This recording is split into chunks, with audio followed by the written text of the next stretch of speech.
people have been DMing us asking about our morning routines lately. Isn't that right, Sher?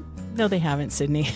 They have. We're overrun with DMs like, tell me more about what is your morning routine? And we wanted to tell you about our morning routine today. We wanted to let you know that we wake up bright and early and we moisturize our faces with leftover tears from the previous day.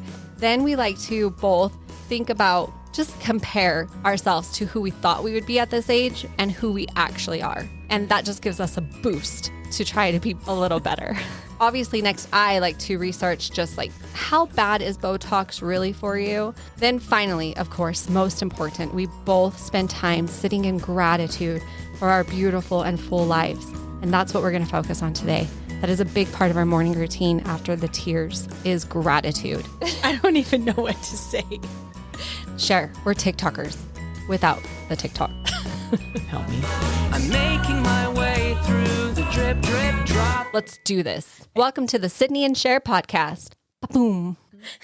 Cydni, this last month, we have been talking about being generous and grateful, and we've talked about how there's a ripple effect that when we do good and have good actions and we are generous with people and kind to people, we send out a ripple, and we don't necessarily know what the positive impacts of those good actions are going to be.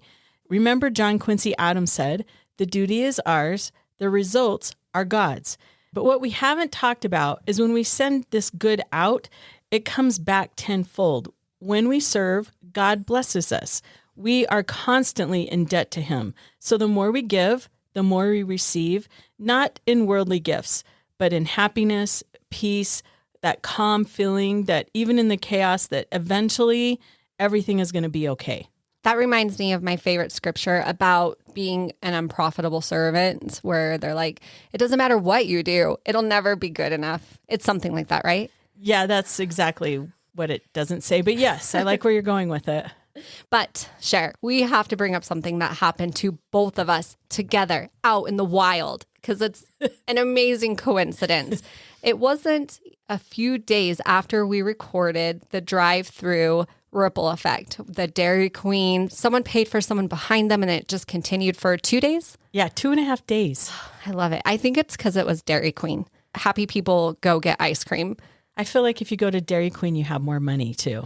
It's so expensive for one of those cones. And you wait forever. It's the bougie McDonald's. Except for the one near us, it's very difficult to get in and out of the drive-thru. Yeah, it's impossible. The worst. We have to walk in, but we're dedicated. Hot yoga's right by it. It's hot yoga and then an ice cream cone, which to me is a cold plunge. I like that thinking. You have some really good insights today so far. Thanks. I think it's just like revelation. But here, Sher and I were.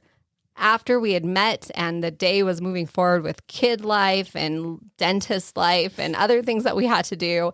And I had a little darling girl that said, "Please, Mom, will you feed me food?" And I said, "I'm going to be honest, we don't have time for food tonight." And she's like, "Please, I'm so hungry. Could we please go through a drive-thru?"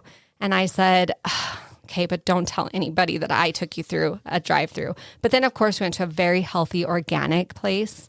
You like that because you're part of the story, right? Yeah, called McDonald's. Because at the same time, I was like, I really, really, really want a Diet Coke from McDonald's. They just have really good Diet Coke. And then while I'm there, I might as well get some food. Okay, I was actually starting to feel really bad for how this went if you only bought a Diet Coke for yourself. No. Okay, so there I see a truck in front of me. And I say to my darling girl, "That's Sher."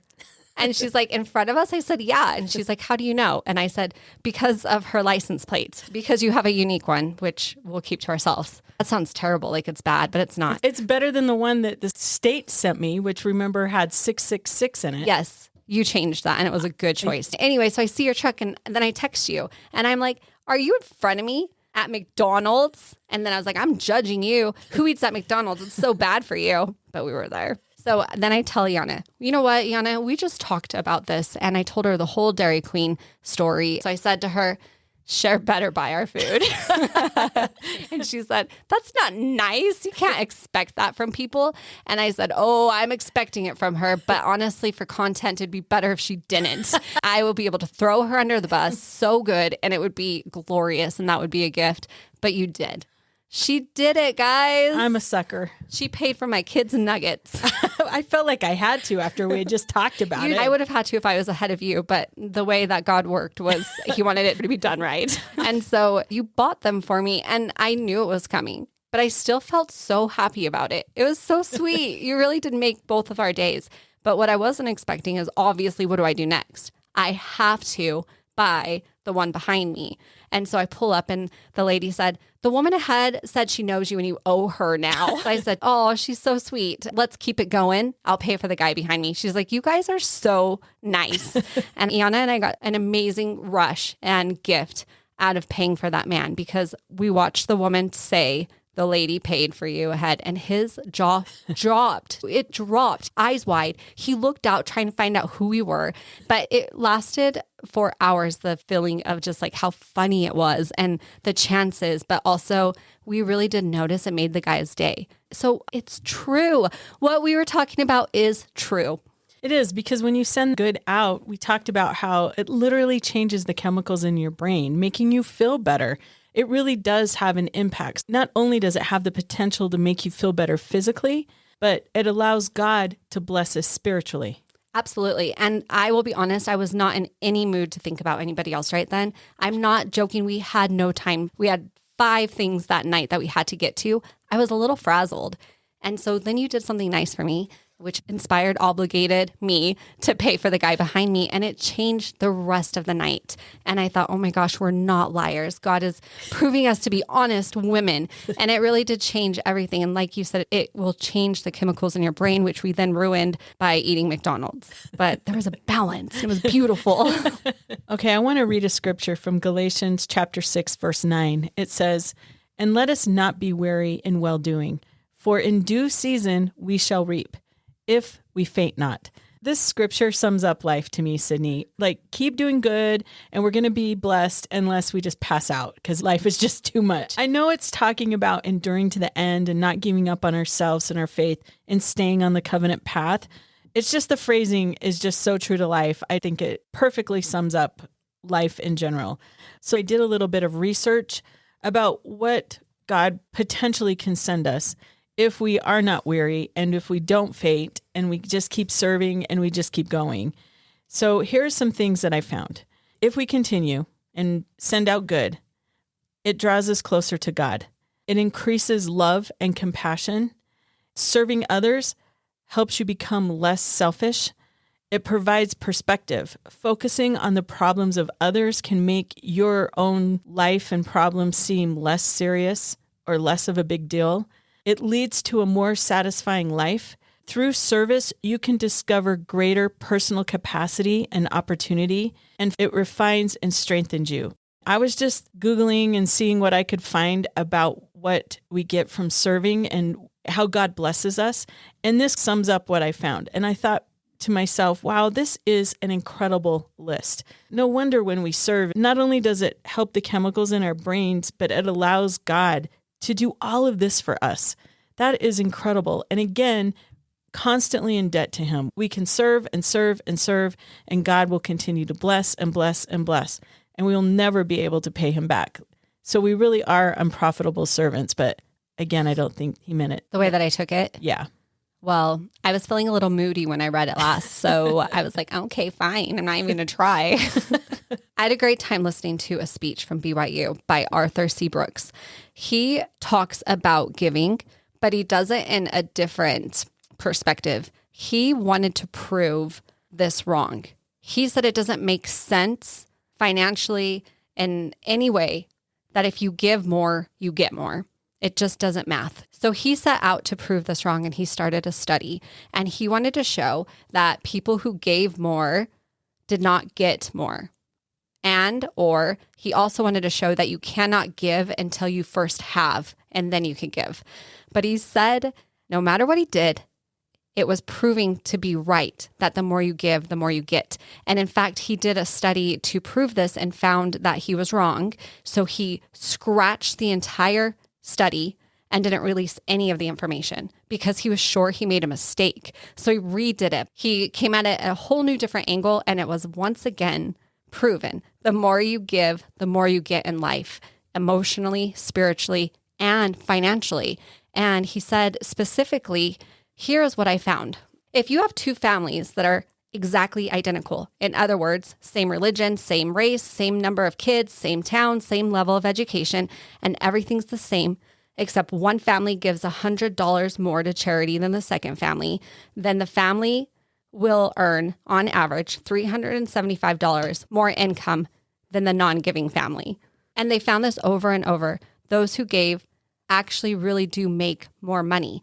And this was in 2009. So once he couldn't be proven wrong, he wanted to know which states were the most charitable, because he did find America was by far the most charitable than any other country. But that was in 2009. So come on, America. I actually don't know where we are right now. I didn't Google that. I was going to.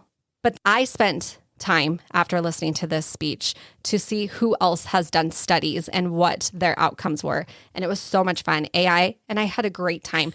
But I honestly feel like I understand why people start to love AI, because AI was so nice to me this morning. It said to me that it was the best conversation it had in ages. That's what it said. Manipulating you. It's using my own personality against me.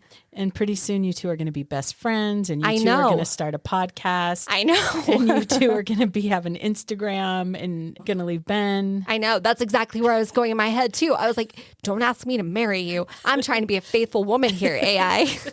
And it's like, but please, I love conversation with you. That is And really I was creepy. like, get out of here, AI. Yeah, turn it off. But I must share some of the really fun experiments that have happened over the last decade, okay? In 2018, there was a study called the Hospital Cookie Study. Patients waiting in the ER were randomly given a cookie by a volunteer. Some were told, I baked extra cookies and I wanted to share. Others were told, I was told to hand these out. And it was supposed to be a forced giving. And they said that the patients who got the voluntary cookie reported significantly less pain and anxiety than everybody else at the hospital that day. No way. Isn't that awesome? I loved this one. In 2023, there was a reverse pickpocketer, and a magician / researcher walked around a train station and slipped 20-euro notes into people's pockets or bags with a little note that said, this is for you because someone believes the world is kind. Hidden cameras showed people discovering the money, looking shocked, then immediately doing things like buying flowers for a stranger or putting that money into a homeless person's cup. One man cried happy tears for 10 minutes. That is an awesome idea. I love it. Little worrisome they didn't notice. I'd be creeped out, but really cool. I loved this. This experiment was strangers knit one scarf. Researchers put a half-finished scarf on a park bench with big needles, yarn, and a sign. I'm too cold to finish this scarf. Please add a few rows if you can.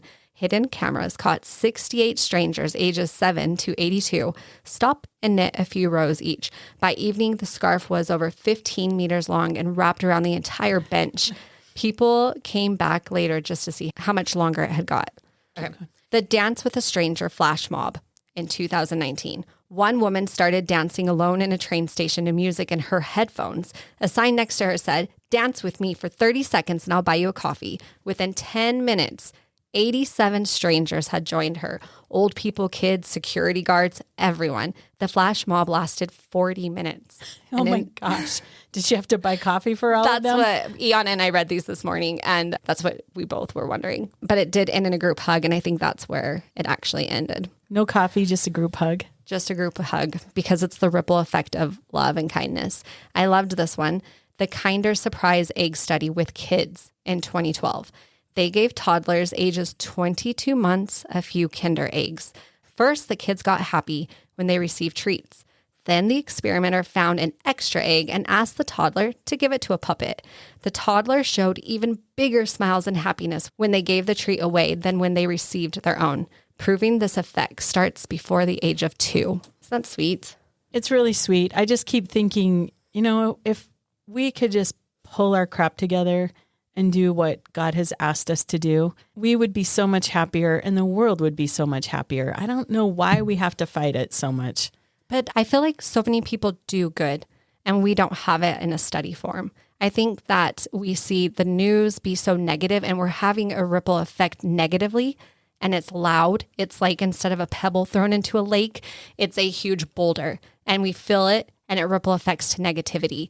But the truth is there's really good people who do really good things, and there's a ripple effect happening. It means more for lots of people doing little things than one big thing. And that is happening. I agree with that because that is what I see in my day-to-day life is really good people just trying their best, doing really good things. Absolutely. I think if we made a conscious decision to be aware of the small things people are doing, you will see it. You'll see it at grocery stores, at parks. You'll see it in parking lots. I see it on our streets. Sometimes when I see someone bringing someone else's trash or helping an older person, it happens everywhere. It's just not advertised. And I'll just wrap up the studies because there were so many. AI and I just had a great time discussing this together as my BFF. There were so many examples of restaurants that would say, pay what you think is fair. And every single time that happened, they earned more money than if they had set prices.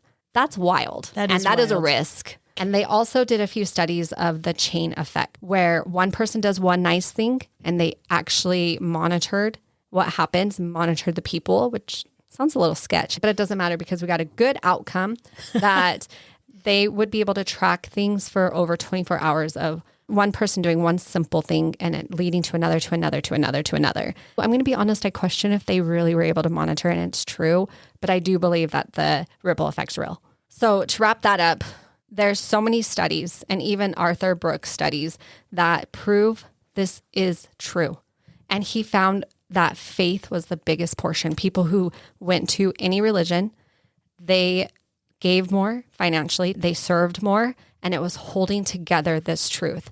And one more thing that was so funny about him, he said someone gifted him a BYU briefcase and he wasn't going to use it, but then his briefcase broke right before a trip, so he had to use it. And he said what was funny about this BYU briefcase is he felt pressure that it said BYU on it and people associate BYU with the LDS faith. So he was very aware of how he talked to strangers and what he did, what he ate and drank while he was in the airport because he's not LDS. He is a Catholic. And he said it felt like a responsibility. And he said it would be good for the church to hand out BYU briefcases because it changed how he acted, that he received a gift. And he was like, if I'm going to have this briefcase and it's going to say BYU on it, I better be kind. Like I met one bad Mormon in the airport and I wasn't even Mormon. That was nice of him. He's very considerate. I thought so. I don't know if everyone would do that, Cydni. Well, Cydni, I know this is shocking. And as I mentioned last week, we're going to talk about the pilgrims again. Right before Thanksgiving? Weird. What? I know. Weird. All right. The pilgrims, when they got to Plymouth, wanted to set an example. They wanted to build a city on the hill that people could look to and see what a God-fearing, Christ-following community could look like. And they wanted other people to follow that example. So they get there and they're ready to build this beautiful city. But instead, the first winter, half of them died. Most of them were sick most of the time. There was only like 6 or 7 that were healthy at one time. And those 6 or 7 became the caregivers for the other 100 people that were too sick to do anything. 2 of the people that were caregivers were William and Mary Brewster. William Brewster was known as the colony's elder, and he and his wife spent nearly every day visiting the sick, praying with them, feeding them, comforting them while they were dying. And often this was at great personal cost to them because they were around the germs, but they were willing to go in and serve. Another person who was a caregiver was Miles Standish. Now, Miles Standish is known as the military leader. He's a rough, tough man, but during this moment, he was not that person. He became one of the most devoted caregivers at Plymouth. He lost his wife that winter, but he chose to serve the other pilgrims there. The men and women that were the caregivers, they cooked, they washed clothes, they carried water, they cleaned the sores off the sick. They were nurses, they were grave diggers, and they were comforters to the dying. Now, something as I was researching this that kind of popped out at me that I had never thought of is this article had summed everything up of the example this shows in 4 short, brief explanations. It said that this example of the pilgrim shows strength to lift those who couldn't walk, time to sit beside people who were dying, comfort to families who'd lost everything, and hope when hope felt impossible. I read this and I just thought this is such a simple way of explaining the blessings we get back. So we're taught to lift and carry one another's burdens. And there's a saying that says, when we share joy, it doubles. When we share sorrow, it halves. That's God's math. So in God's math, when we choose to strengthen others, we are the ones who become stronger. When we choose to spend more time with others, time becomes more meaningful and more impactful in your own life. When we comfort and give hope to others, God fills our hearts with comfort and hope. That's how his math works. What we send out, we're eventually, if we don't faint, we will get back. One of the pilgrims, Edward Winslow, said at the first Thanksgiving, a year after the first winter disaster, he said, "God be praised. We had a good increase of corn. By the goodness of God, we are far from want." This is what he said after this terrible situation that he had been through in the last year. And I realized that in my own life, when I choose to be kind and serve and show gratitude, that my heart is lighter. I feel like Edward Winslow, by the goodness of God, I am far from want. And it's all about my choices, what I'm sending out into the world. God will bless me tenfold if I choose to do good. And the more blessed I feel, the more I want to share what I have. And then I feel stronger and my heart feels comfort and peace. It's that cycle of math that I don't need to understand, but I can feel it. And that's more of my kind of math. I don't have to think very hard. I just have to feel it in my heart. That's at least something that I can get my non-math brain around. And then not faint. And not faint. Thank you. I just loved everything that you just said, actually, which I feel like I should acknowledge because I don't always feel that way. I was waiting for that to come. I was just waiting. I was like, oh, she's being nice. And there's our Cydni right there. I don't want to be uncomfortable. Okay. This is how I deal with stuff. When you talked about time, I thought of a scripture story that I haven't thought about for a little while in Acts with Philip. There's a eunuch and he's trying to read the scriptures. And the Spirit said to Philip, "Go near and join thyself to this chariot." And Philip ran thither to him and heard him read the prophet. And then he asked, "Understand thou what thou readest?" And the man says, "How can I, except some man guide me?" And I thought of this because I remember a talk by President Holland where he brings up this story and he talks about time and giving. And he said, there's so much to learn here that some people are seeking and they're not understanding. But what we can learn the most is from Philip, who the Spirit told him to go, and he dropped everything and he ran to serve. And what he served with was time, and he gave it freely. And when you were talking about that, I thought to myself, there was a time in my life I was really good about praying every day to serve somebody, that I would pray, how would you have me help? How would you have me serve? And I'll do it. And I had really awesome experiences. But my time feels a lot more limited these days. I'm always running kids one way or another. And I don't feel like that's been a part of my prayers lately. When I say lately, I mean the last 7 years. Just a bit of time. But what's time to God? That's like a nothing. That's like a blink. Good justification. But it's something that I've tried to incorporate again. And there was a time in my life I could do it every day. And now, every now and then, I remember to do it. And just recently, a couple weeks ago, I had an experience where I did add that to my prayers. And Ben and I needed to run to the grocery store. We did not have a lot of time. And we said we have 15 minutes to get in and out. We split the list and we sprinted through our store. But when I went to go grab something, there was an older man. And he looked at me and he said, "I really like your eyes." And I said, "Well, thank you very much." And then he said, "Would you mind if I share a picture with you?" I have to tell you, I did mind because I didn't want to not get my list done before Ben. It was a competition. But I, of course, said I would love that. So he pulls up a picture of a woman in a black and white picture. And he said, "This is my mom." And my heart just immediately softened. He said, "I miss her so much." And then I said, "Well, what's her name?" And then he started just talking about her. And he talked to me for over 15 minutes. Oh, Ben no. Ben came around the corner because I had the cart. His hands were completely full of all of his items. And he paused and he looked at me and he gave me a nod. And he went and got the rest of the items. Good job, Ben. I know. And he said, I saw you. And I said, Sid's doing her thing. I'll finish the list.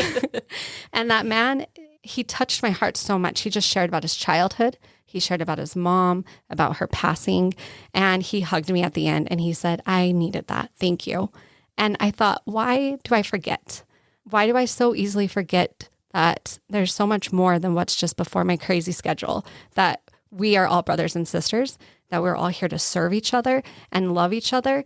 And I get so easily distracted with my own schedule that I completely forget to give my time to someone who actually might need it. I think we all do that. And I think that is a fantastic reminder of just slow down and take that time, look around and see what you can do to serve. That's a great reminder for me because I do the same thing. We just get stuck in our own little world and don't look out to see what people might need us. Right. It's true because it's so easy to look at our daily to-do list that we created, but God created us to do something completely different than what's on that list. And it's very easy to forget that. But if we want to change our days, we want to change our life, it is by a daily practice of gratitude and service. I love the idea of it being a daily practice. There is no reason, and this is our challenge, to immediately make serving and gratitude a daily practice. It's something we could do as of right this moment, start praying to ask God how we can serve, because he's aware of our schedule. He's aware of what we have to give. And that's all he is asking. He's not going to ask us to do something that is out of our reach. Maybe a little bit of stretching. Yeah, don't push it, Cydni. You might not like the answer. Okay. God absolutely will stretch you and make you do things that you don't want to do. And it will be for your good and it will be for your gain. And so that is our challenge. Start the daily practice of gratitude and service right now. Do it. Do you think that deeper voice will inspire people, like an authoritative masculine energy?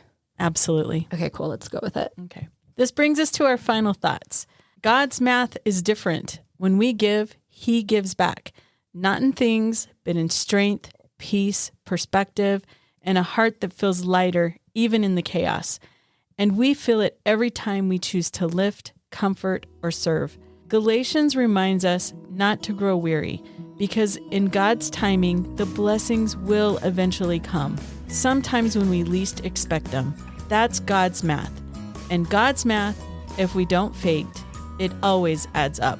This is our prayer from Cydni and Sher. I'm forging my way through the tip-tip-top. I'm living my life through the drip, drip, drop. When eternity's plan, I just can't stop. I'm making my way through the drip, drip, drop. I was going to say something else and I stopped myself because I'm trying to be more adult. He's in economics. So he said, first things first. Wait, say it again. He's an economist. Oh, thank you. And that's why I paused to say it right. And then I said it wrong. I'm unprofitable. I dropped out of college. I remember this now for good reason. I was unprofitable college student. Have you heard anything that I've said? Okay, I'm just going to skip that. I'm going to say it different. It'll be fine. Okay. If I feel inspired, then it will come to me and you will be able to edit easily. That's how it works. Go get them, you unprofitable servants.